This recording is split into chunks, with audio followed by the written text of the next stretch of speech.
Eh bien bonjour à tous messieurs dames, bienvenue sur cette nouvelle vidéo, j'espère que vous allez bien, c'est Neo. On est aujourd'hui le 4 mai 20h36, messieurs dames, 20h36, les marchés européens ont clôturé. Alors, le CAC qui finit à moins 1,24%, et ce n'est que le début, vous allez voir pourquoi, parce que 20h36, vous le savez très bien, ce qui vient d'être annoncé.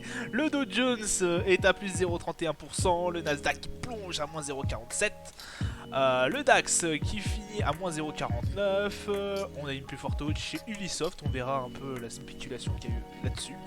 Le pétrole qui est à 109 dollars. On a dépassé la barre des 107 dollars exactement. Donc voilà, ça a été un peu une journée, dirais-je, un peu cassée. Hein. On attendait l'annonce de la Fed. L'annonce de la Fed qui s'est fait du coup à 20h. On va en parler juste après. Donc Ubisoft qui a un peu bougé, hein, voilà, qui a décollé au milieu de l'après-midi pour gagner à peu près 9%. Alors pourquoi? Il y a eu en fait, selon les dires, que la famille Guillemot, qui possède du coup 15% du capital, envisagerait de s'associer sur un fonds d'investissement pour garder le contrôle opérationnel du groupe et préparer une éventuelle OPA de la part d'un grand acteur du secteur ou des médias au sens large.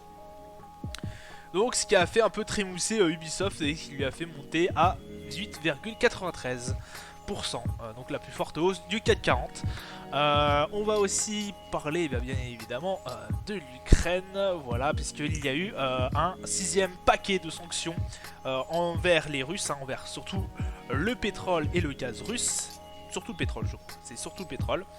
Mais il y a eu en fait deux exceptions, notamment je crois la Hongrie et la Slovaquie. Voilà, la Hongrie et la Slovaquie, dépendant totalement du pétrole russe, eux ils ne vont pas avoir ce packaging de sanctions, cet embargo.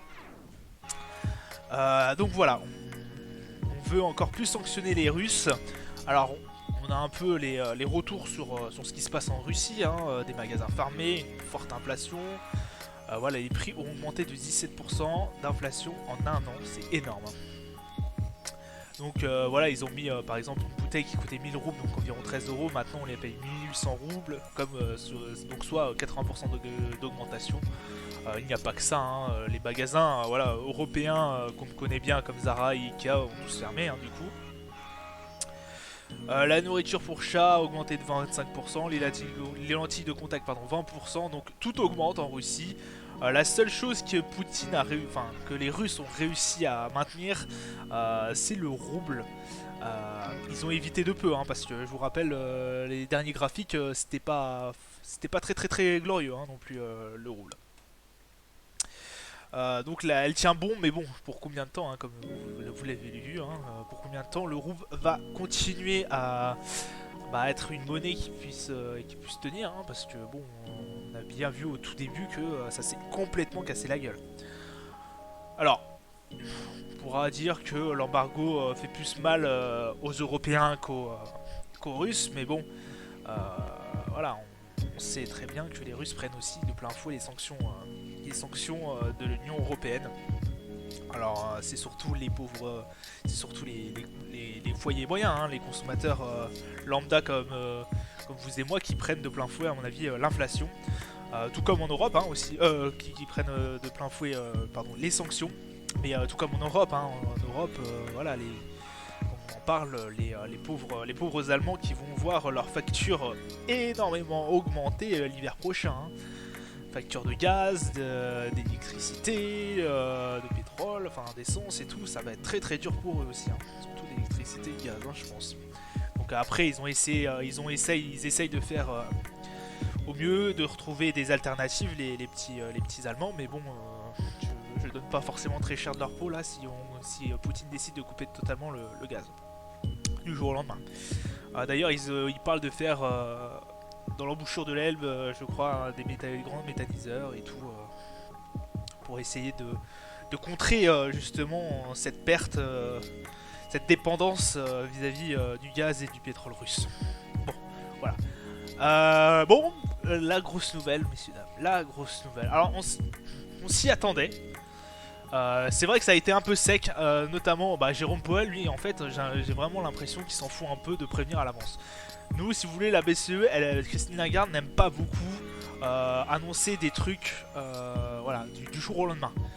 Euh, Lui, Jérôme Powell, j'ai l'impression que tu vois, il vous dit voilà, on va augmenter les taux de 50, de 0,5 points de base, de 5 points de base, mais voilà. Faites comme si j'avais rien dit. C'est peut-être c'est sur la table. Il dit c'est sur la table. Mais bon, c'est soit oui, soit non. Ça, vous savez jamais. Et effectivement, ils ont relevé de 50 points de base, hein, qui nous ramène du coup un taux d'intérêt de 1%, messieurs dames. Donc voilà, la décision des taux d'intérêt a été faite. La Fed du coup a parlé. On va aller se rendre d'ici très peu de temps sur les marchés pour voir directement l'annonce bah, du coup si ça a été anticipé par les marchés ou non. Là je vous avoue que c'est extrêmement volatile, hein.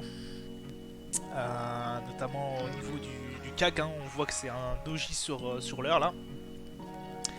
On sait pas trop comment réagir, puisqu'effectivement il l'avait dit auparavant, je crois il y a 2 semaines et quelques, qu'ils étaient en train de prévoir que ça allait augmenter de 50 points de base.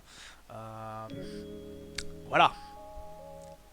C'est pas, comme je vous le dis, c'est pas comme Christine Lagarde qui elle nous annonce beaucoup plus tôt ces genres de choses là, pour vraiment que les marchés anticipent ce relevé de taux. On espère qu'elle le fera toujours comme ça. Donc voilà, donc là il y a eu la conférence de presse. Alors je suis désolé, ça fait 12 minutes qu'elle a commencé. Il répond aux questions, il parle aussi de ce que va faire la Fed d'ici le futur, qui a effectivement fortement impacté les marchés. Ouais, je voulais vous mettre ça, franchement ça m'a fait rigoler ça. Ça c'était à l'époque. Ça c'était à l'époque en fait où on pouvait envoyer de l'argent. Là, voilà. C'était cadeau. Ça m'a fait rigoler quand j'ai vu ça, vas-y c'est bon.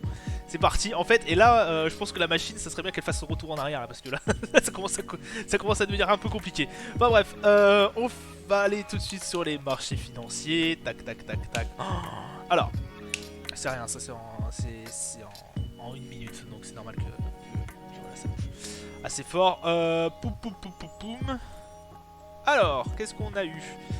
Et bah du coup bah voilà, hein, depuis l'annonce qui a été faite à 20h et quelques, ou c'est 21h sur les marchés, enfin voilà, c'est plus d'une heure par rapport à l'heure d'été. Donc voilà, on essaye, on sait pas trop vers quelle tendance se mettre. Surtout que la tendance a été extrêmement baissière, hein, comme vous avez pu le voir. On a commencé par ici je crois. Ouais, on a dû commencer par là. 10h59, le 4 mai, le 4 mai, le 4 mai, voilà. On a commencé par ici à peu près et hop, on a vachement descendu. Donc là, ça remonte, ça redescend. On est vachement sur... voilà, on sait pas trop où se mettre. Donc voilà. Ça c'est sur 1 minute. Sur 1 heure, voilà, on est complètement... Là pour l'instant ça monte, hein. Mais bon, vous voyez quand même que c'est extrêmement volatile. Hop, sur le Nasdaq c'est pareil. Alors on sait pas trop, je pense pas qu'on ait tellement anticipé ça.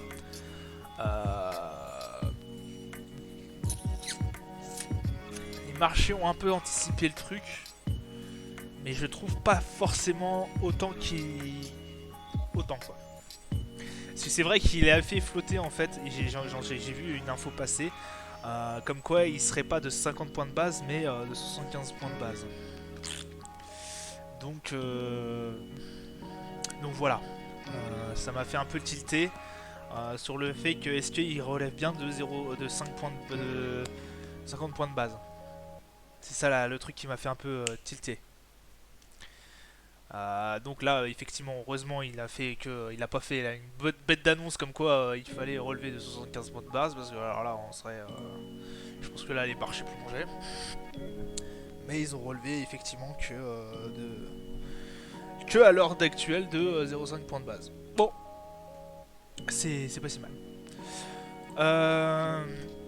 Le gold qui lui remonte, voilà, ne fait rien, comme d'habitude ne fait rien. Et alors, s'il était en phase descendante, là on sent qu'il va réintégrer encore la range. Voilà, pas grand chose qui a été fait sur aujourd'hui, sur le gold. Le Brent, ah oui, le Brent qui a vachement augmenté, hein. On était, je vous rappelle, sur Investi, on était à 107 dollars, on est passé à 109, donc là c'est à peu près voilà, la même hausse que vous avez pu voir. Donc le pétrole qui augmente, hein, avec forcément les sanctions, comme je vous l'ai dit, de l'Union Européenne. Le Dow Jones, alors le Dow Jones, lui qui prend bien, qui prend assez bien là cette nouvelle de relever les taux, hein. Comme je vous dis, pardon, le relevage.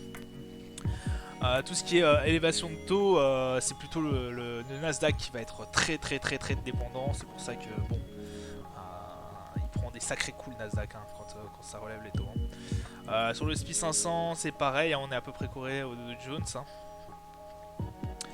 Le Bitcoin qui, hop, il rattrape il rattrape la range. Là, il essaye de revenir sur son support de 40 000 et quelques dollars. Donc pas si mal que ça. Hop, et on va faire un tour, hein. Maintenant, je prends vachement au sérieux tout ce qui se passe sur le daily, sur l'euro USD. Donc là, l'euro USD qui décide de performer, c'est très bien. On félicite. D'accord, c'est super. Ça performe. Tant mieux d'ailleurs.